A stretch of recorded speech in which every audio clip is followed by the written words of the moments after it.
I recognize the honourable leader of the official opposition. Madam Speaker, yesterday and again today, this government pointed out that their tax cut is saving Nova Scotians $1,000 a year, and that sounds okay until you look at the reality for a mom renting in Halifax. Since this government took office, her rent has gone up by $4,400. Her power bill has gone up by $400. Cuts to HARP have cost her $600 a year. Lost savings from not having free birth control, $300. Lost savings from not having promised $10 a day daycare, $3,640 per year. And so this government's inaction is costing her $9,340 a year. So is the minister really surprised that we're not celebrating that they are helping people get by?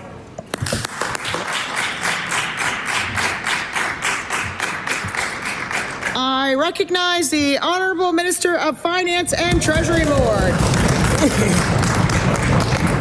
Madam Speaker, I may not have been an MLA, but I remember well the Dexter government that ran on cutting taxes and then immediately raised the HST by 2%. So the reality is we're cutting taxes for Nova Scotians. We're in an unprecedented build in the first time in 30 years for public housing. We've increased rent supplements. We're doing everything that we can for Nova Scotians. We will continue to do that.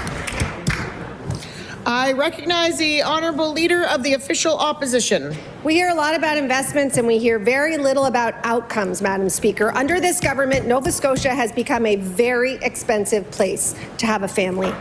It's now as expensive as Toronto for renters, and childcare costs are just as high.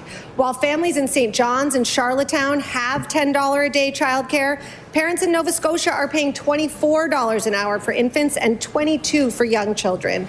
That means that every single month, parents here pay double what families in other Atlantic Canadian cities do, and that's if they're lucky enough to find a spot. Young people won't stay if they can't afford to live here. $10 a day childcare would make a big difference. Will this government keep their promise of instituting $10 a day childcare in this mandate?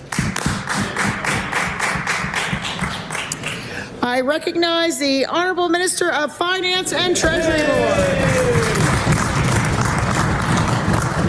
Madam Speaker, I'm proud of our government and all the things that we are doing to increase affordability for Nova Scotians. And the truth is we recognize the pressures on families. That's why we're doing things like feeding 104,000 students every day lunch in schools. A program I'll remind the member that her party voted against in the budget. And we are doing everything that we can. We'll continue to do more. We're working hard for Nova Scotians.